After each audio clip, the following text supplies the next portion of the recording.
Bonjour, chers amis, et comme on a l'habitude aussi, parce qu'on est gentils, nous, chers ennemis, bienvenue dans cette colère du mois d'août, une colère qui est complètement scandalisée.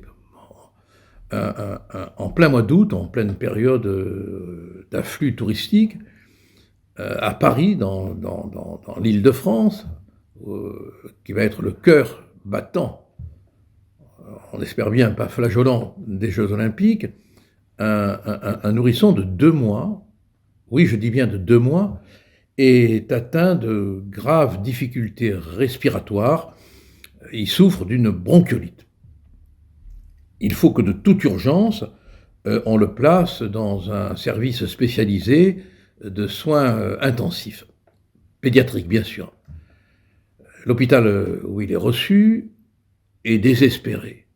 Il n'y a pas une place de libre. En plein mois d'août, pas une place de libre dans un hôpital pédiatrique parisien. Les médecins vont se démener, ils n'ont vraiment aucun reproche à essuyer. Ils vont se démener pour trouver une place pour ce nourrisson qui va de plus en plus mal, dont la vie est en danger. Ils ne trouvent aucune place. Dans les 5 services d'Île-de-France, ayant les compétences nécessaires pour ce type de soins, entendez-vous bien, ils ne trouvent aucune place. Pas de place à Necker, pas de place à Robert Debré, pas de place au Kremlin-Bicêtre, pas de place à Raymond Poincaré.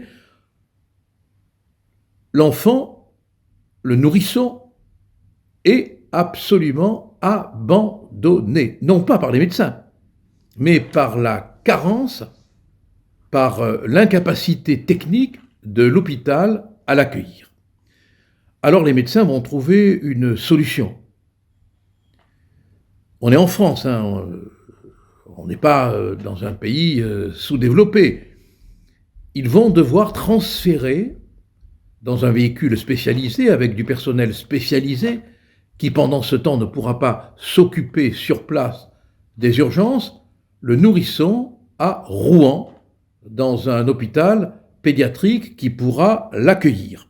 Vous imaginez, c'est pas difficile, il suffit de se mettre à la place du père et de la mère, vous imaginez l'angoisse, l'inquiétude de cette famille qui d'abord pendant un certain temps espère qu'on va trouver une place, et puis qui se rend compte qu'on n'en trouve pas, et puis qui enfin sait qu'on en a trouvé une, mais loin, et qu'il faut accompagner le nourrisson, et qu'il faut se déplacer. Alors, à l'inquiétude s'ajoute la colère, et à la colère s'ajoute une espèce de désespérance.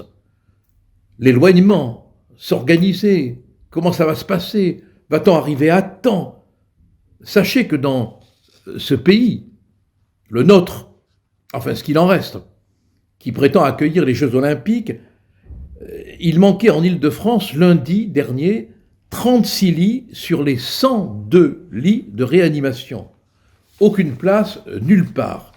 Le patron des SAMU, Urgence France, a tiré la sonnette d'alarme.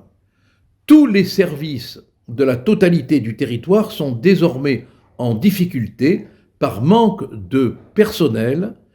Tous les départements sont touchés, voire même les zones touristiques sont en très grande précarité. C'est ça aujourd'hui l'état de l'hôpital. Et rappelez-vous qu'on nous disait que les hôpitaux étaient débordés à cause des non-vaccinés du Covid. Ils sont encore plus débordés aujourd'hui, alors que le concept vacciné-non vacciné n'existe plus. Qu'est-ce qui se passe dans ce pays? La médecine de ville ne peut même plus assurer. Si vous voulez un rendez-vous chez votre généraliste, il faut attendre 2 mois. Chez le spécialiste, il faut attendre 3-4 mois. Et pendant ce temps, je m'en excuse de le dire, même si ça déplaît, et tant mieux si ça déplaît, parce qu'on est arrivé à un moment donné aujourd'hui où il faut déplaire. On dépense de l'argent partout. 7 milliards pour l'Ukraine, 1 milliard pour aider l'Afrique du Sud à sortir du charbon. une subvention de 1,5 milliard au groupe taïwanais Pro-Logilhum, et ainsi de suite.